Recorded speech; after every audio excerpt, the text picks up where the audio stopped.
নমস্কার, প্রত্যেককে স্বাগত জানাই নেমো নিউজ ইউটিউব চ্যানেলে নতুন একটি ভিডিওতে।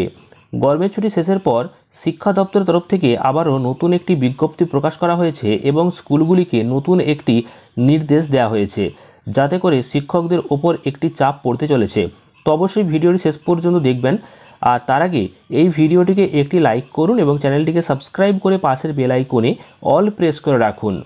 আপনারা অনস্ক্রিন দেখতে পাচ্ছেন খুবই গুরুত্বপূর্ণ একটি আর্টিকেল প্রকাশিত হয়েছে কিছুক্ষণ আগেই, যেখানে মুখ্যমন্ত্রী মমতা বন্দ্যোপাধ্যায়ের তরফ থেকে একটি বৈঠকে একটি খুবই গুরুত্বপূর্ণ আলোচনা করা হয়েছে এবং সিদ্ধান্ত নেওয়া হয়েছে।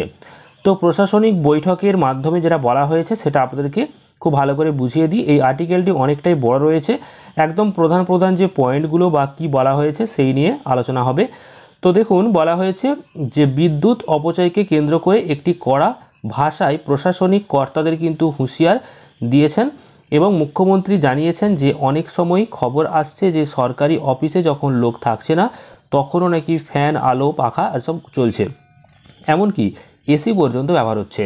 এভাবে বিদ্যুতের অপচয় বরদাস্ত করা হবে না। আর এই দাওয়াইটাই এতটাই কাজে যে কয়েক ঘন্টার মধ্যেই বিদ্যুৎ অপচয় নিয়ে রাজ্যের স্কুলগুলিতে পৌঁছে দেওয়া হচ্ছে শিক্ষা দপ্তরের নতুন নির্দেশিকা।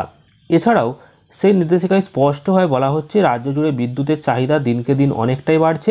সেই পরিস্থিতিতে দাঁড়িয়ে দেখা যাচ্ছে বহু স্কুলে বিদ্যুৎ অপচয় করা হচ্ছে। এই জিনিস অবলম্বে কিন্তু বন্ধ করতে হবে। কোনো স্কুলে প্রয়োজনের বাইরে যদি বিদ্যুৎ ব্যবহার করা হয় সেটা কিন্তু জানতে পারবে শিক্ষা দপ্তর এবং শিক্ষা দপ্তর সেই নিয়ে নিয়মিত যে নজরদারি সেই নজরদারি চালাচ্ছে। অন্যদিকে সরকারি অফিসে অতিরিক্ত বিদ্যুতের বিল আসছে, সেই নিয়েও কিন্তু ক্ষুব্ধ মুখ্যমন্ত্রী মমতা বন্দ্যোপাধ্যায়।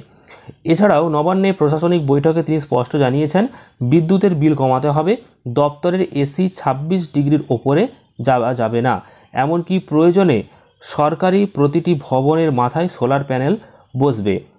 এই নিয়েই কিন্তু ঘটনাটা আপনাদের সাথে শেয়ার করলাম। তো নতুন বিজ্ঞপ্তি প্রকাশিত হয়েছে যেখানে গরমের ছুটি শেষ হতে না হতেই স্কুলগুলোকে নতুন নির্দেশ দিয়েছে রাজ্য সরকার এবং যার ফলে ঘুম উড়েছে শিক্ষকদের। তো এই আলোচনাটা আপনাদেরকে জানিয়ে দিলাম। অবশ্যই পরবর্তীকালে ভিডিও পাবেন, নতুন আপডেট। চ্যানেলটিকে সাবস্ক্রাইব করে রাখুন। ভিডিওটি ভালো লাগলে অবশ্যই লাইক এবং শেয়ার করবেন। ধন্যবাদ।